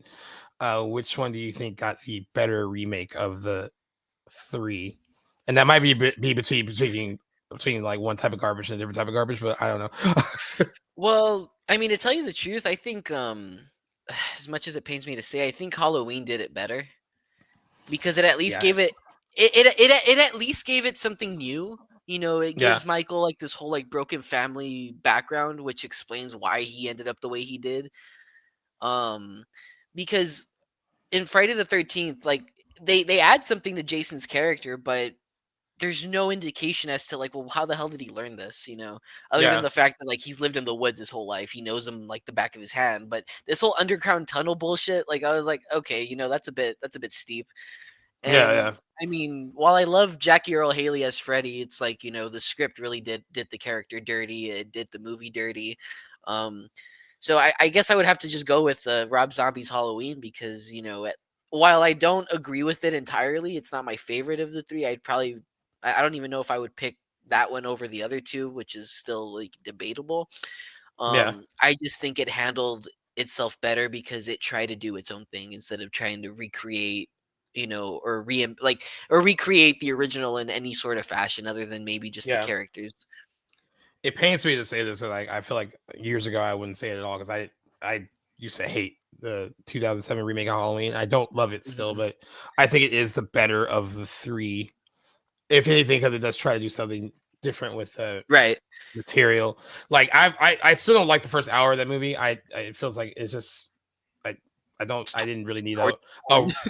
I didn't need a Rob Zombie take on like why Michael Myers is so crazy, and basically it's just like everyone's just loud and redneckish. I guess that's I guess that's why he's so Yeah, crazy. Uh it's almost like he took the Firefly family and turned it into like, oh yeah, this is Michael Myers' family now. Like, yeah. we're just gonna go down that route. Yeah, and like I think like I've learned to like enjoy on some level the kind of like haphazard last 30 minutes, which this is like a Cliff Notes remake of the original movie. It's just like it takes Hmm. like key moments from the original movie and like condenses it into like 30 minutes. I It's entertaining, I guess, and like there's some stuff in it that I still hate the characters. Like I don't think there's a likable character in the bunch. Like you should like Laurie No, Strode, and like I didn't like her either. she was just screaming the whole time. Yeah, Damsel in I mean, distress. Like while Laurie Strode in the original, she's like, okay, like she fends for herself. She knows what she's doing. yeah, But that's also why she plays out like the whole like she's the virgin in that story. They're the ones yeah. who don't get in trouble as much. Yeah, and then they make her even worse in the sequel. It's just like, oh, No, dude, she's no, like, I don't. I highly disregard that sequel. Like, I yeah, pretend it doesn't even exist it's hot garbage. It's so because bad. I do like the opening like scenes, like in the hospital and everything. I'm like, okay, cool. But then when it turns out to just be a nightmare, and I'm like, Yeah, okay, where are you going with this? And then it turns into this whole like mythos bullshit with the white horse and everything. I'm like, what? yeah, Like I appreciate him trying to do something new with the whole like embodiment of his evil, Michael Myers' is yeah, evil, but it just didn't make sense at all, even for a Rob Zombie standard. Because Lords of Salem didn't make a lick of sense, but yeah, it got the witch coven right at least. yeah. But And they didn't even give Daniel Harris a proper like death scene. Like I don't no, know. it was mostly off screen, wasn't it? It was off screen. Like she sees him, you and then like that's you just see like jump cuts, but yeah. it just To it's just not. I pretend like I mean, if not for that box set, I don't even know if I would own it. That would be one I wouldn't buy on its own. I rewatched it like 2 Halloweens ago, and I was like, nope, it's still bad. It's and not then even. and what pissed me off too is that they make him talk. Yeah, and then he's not really in his mask much. It's all ripped, and like he basically, No, I don't know. yeah. Like that was a cool mask. Like I'll give him that. Like I was like, okay, cool. Way to make it aged instead of it just being a brand new mask after all those years. But Yeah, he just straight rips the mask off and says die, stabs Loomis, kills him, and it's like, okay, yeah, why? yeah. It's ridiculous. All right, so It this is is. the point where we give the movie a score. You can either you can letterbox it, you can do it letter grade, you can do 1 through 10, whatever you decide. What would you give the Nightmare on Elm Street remake following your recent rewatch? Um Damn, you're putting me on the spot here. I know Probably everyone like got guess. probably 2 stars, which is like a 4. Okay. Just for its sheer efforts. Like I said, I like Jackie Earl Haley as Freddy. Um, None of the characters really do any wrong, or the actors at least don't do any wrong. But Yeah, it's just a really sufferable. It's an insufferable script with really poor direction, and the over reliance on CGI just makes it, the the typical remake that you would see nowadays. It's just, frame by frame, no way to yeah, add new things to it. yeah. Like let's take that scene from the original, but not as good. Like Exactly. strip it of all its innovation and like go with Right. this. Yeah. I'm gonna go. I would 2 star it too. I mean, it probably felt like I was gonna go less than that based on how I was I talking think I about it. did too. I think I almost gave it 1.5. But the thing about Yeah, it too is that despite how much you may disagree with it, it's entertaining, to say the yeah. least. I will say that I did not have the same visceral dislike for it this time than I did when I first saw it in Mhm. theaters. I think Yeah. because like that first theatrical watch, I was like, and I think at that point, like they had a lot of these remakes had done me dirty. I mean, because this was like they had come out. There were a lot in this like mid 2000s period where Mhm. like we had like Prom Night and When a Stranger Calls and like The Hitcher and um Yeah, I hate Black the Christmas, Hitcher, by the way. Black Christmas, which I have actually grown to like Black Christmas now. My I I buddy I I Valentine's. ultimately dislike the Hitcher. I just could not. I like Sophia Bush. That's all I can say. That's all I can say about it. Mhm. And I Sean just Bean is a good actor. I mean, like if you're gonna have anyone play No, that yeah, role, there are Sean Bean. elements that I like Uh, about it. I just think that it completely missed the point because of the original being a neo-Western horror type. yeah, And in this one, it just feels like another sci-fi movie. and I also thought flipping the. I understand why they felt like flipping the gender roles. They were like, oh, like guys want to see this movie, so they want to see like a girl in danger and like Mhm. blah blah blah blah. Right. But I think what made that movie unique in the original is that it was him in pursuit of another guy, and it was like that made that that whole dynamic between them more interesting rather than like the typical like stalker after a It's funny female protagonist. it's funny that you bring that up because one of its biggest criticisms at the time was the homoeroticism between It Jim says, I Halpert mean, and yeah, John Ryder. yeah. Which I guess the actors didn't know they were really playing. I mean, like they were just kind of like, oh, they kind of were like, well, shit. I mean, and it's kind of what makes the original so special is that it's kind of implied that it's not only because this guy's obsessed with them, it may be just well as because he's in love with them because he In beat love with them him. up. Yeah, yeah, yeah.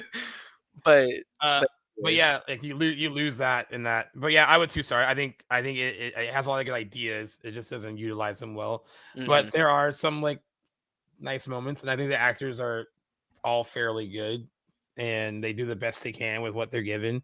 I with the exception of like Rooney Mara, which I don't think she's bad. I just think that she won't be there. She's Um, probably the most but forgettable character in the yeah, movie. but I was impressed by how like the younger cast, despite not having fully developed characters and like Mhm. really like a lot to work with, actually do a pretty good job with what they're given.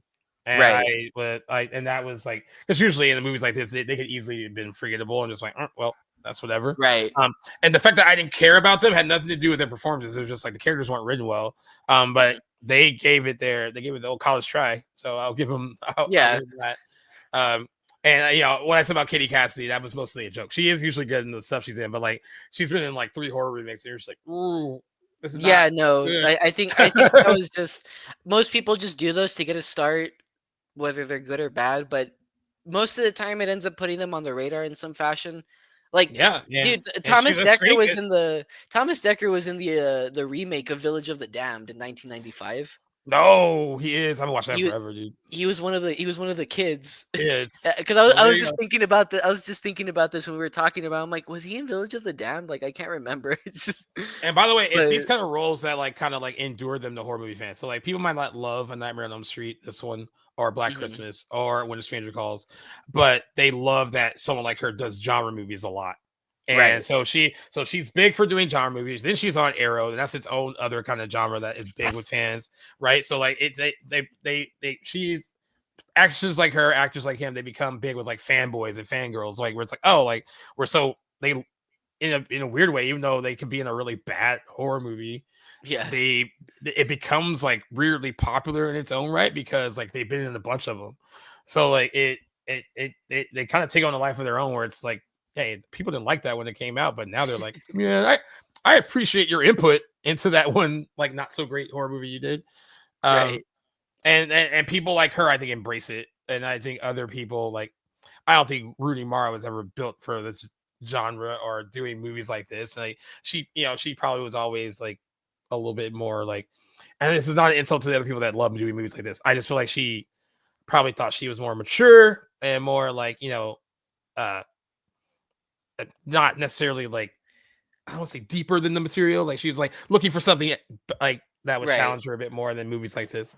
So Well, like, yeah, because yeah, I was gonna say the following year, like 2 years later, she was in the remake of Girl with the Dragon Tattoo, which was essentially her breakout role in yeah, some ways. got her an Oscar nomination. Hmm. Oh, so like it worked out, and she almost quit because of this movie. But thank God she didn't. So, Exactly. and she's also infinitely better than. Well, no, that's fucked up. I actually like Kate Mara. I was gonna say something real mean, but I was like, I was gonna say something. She's way better than her sister, but like they're both equally pretty cool. I think they each played their role in the way that the movie called for at the time. Yeah, and you know what? And for someone like her, they all have their humble beginnings, and this is like not really her big beginning, but it's to the point too where I kind of forget she's in it because like she's distanced herself from it from like so much, like she doesn't really I want to mean, acknowledge it. I mean, if you brought this up I in an think interview, she'd probably scoff at you.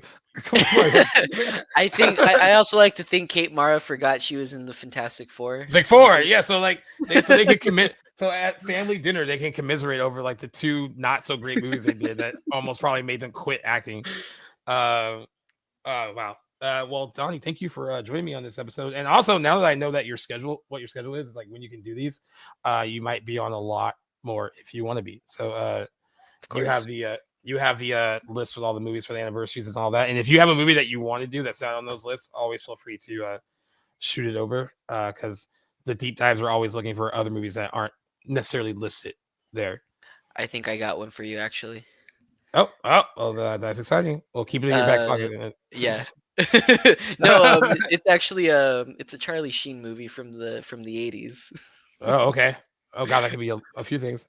All right. I'll tell you about it later though. All right, sounds good. And is there anything that you want to share that like you've been up to, like what's been going on with you since the last time I know you haven't been on in like a couple of years. I'm you're gonna be shocked when I say this. I'm joining the military. Oh shit, that is shocking. Oh, I have a month before I ship out, so I'll try to hop on a couple more segments before I leave. okay. But Wow. it doesn't necessarily mean goodbye. What made you decide to do that? I mean, if it's like something you can share. Well, nothing really. So ever since I graduated college, I it's been on the back of my mind a lot. Yeah. I but I guess I'm mainly doing it just to change my course of action with my job. Okay. Um Got it. And a lot of people I know have gotten their starts through the military, and some of us are broke and we can't afford going to school, especially in this economy right now. Yeah, I feel that. So, but it's just the bare minimum. I'm not planning on making it a full-time thing either. Okay. It's just as long as I need to, and just go from there. Yeah, nice. Well, Hmm. now that I know that, we'll get you on some of our episodes in bulk before you ship out. Okay, sounds good to We'll me. just we'll do a few of them and spread them out. All right. And see what happens. But yeah, it was good having you again. And like I said, we'll get you on a lot more before you have to do all that. Okay. Um, and as always, you can check out Back to the Blockbuster wherever you get your podcasts, whether it's Apple Podcasts, Good Pods, Spotify, wherever you want to listen to us.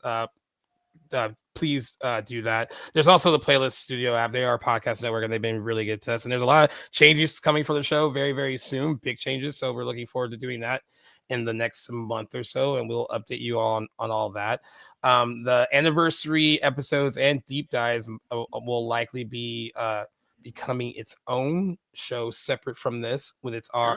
own RS feed. So that's something that we're developing too. Because they think it's an element of the show that's strong on its own, that it can completely be broken off from the new show. So we're working on that as well. If you want to also subscribe to our YouTube channel, you can do that as well. We're also we're gonna try it. We're gonna start live streaming our episodes very soon. Oh, okay. That's gonna be fun. I'm nervous about it. Jackson's not really nervous about it, but we'll see. We don't really have a lot of mistakes when we're doing the show, but I think when you're like, oh, like it's live, it'll be a little different. Yeah, no. But it's something that they want us to test out, so we're going to test it out as well. And it actually will be a lot easier getting them on the YouTube page because really kind of compressing the videos and trying to add them to the YouTube page, it takes forever according to Hmm. playlists. So we're just going to try it this way. So look out for that as well. And yeah, we have some more anniversaries. By the time you hear this one, we will have gotten through Final Destination, Teenage Mutant Ninja Turtles. I'm picking Sin City for April, so hopefully you will have heard that one before you hear this one. It'll be really interesting if you haven't heard it by the time you hear this one. But yeah, you will, because Sin City is April 1st when it has its anniversary, so will be a big Oh, one for wow. us. And then Jackson still needs to pick some for April, and but we'll see when we do that. But for sure, Sin City will be there by the time you hear this episode. And this is like a little bonus one because I knew Jackson was going to want to do Nightmare on Elm Street, the remake. And also, he's very busy too. Yeah, we're both very busy, so like we have to be really selective about what episodes we do together. And then, like I said, Mhm. he's all for like giving the show more content. So he's like, if anyone else wants to do it, like, be more than happy to throw it at them. And thankfully, you were. So, I can already hear him bashing this remake. oh yeah, he. I don't think it's also like a period of like the horror genre that I know he doesn't love. Like the mid 2000s to 2010s is like a. Yeah, he Mhm. was like, you could just tell it was made during then. Like, he's not wrong. There's certain horror movies that came out during this period where you're like, oh, that came out in like 2008. You could tell. Especially, Like, it's like especially because the CGI was evolving at the time again, especially with Avatar and all that. So everyone was hopping on yep, that CGI train. Still is, but yep, at least now practical effects are slowly making a comeback. yep, for sure. Thankfully. Yeah. Until next time, guys. And I'm gonna hold you to that. I'm gonna want to do that Charlie Sheen movie you're thinking about now. Now that I know time is limited, so let me know what that is. And yeah, Okay. until next time, guys. We'll see you soon.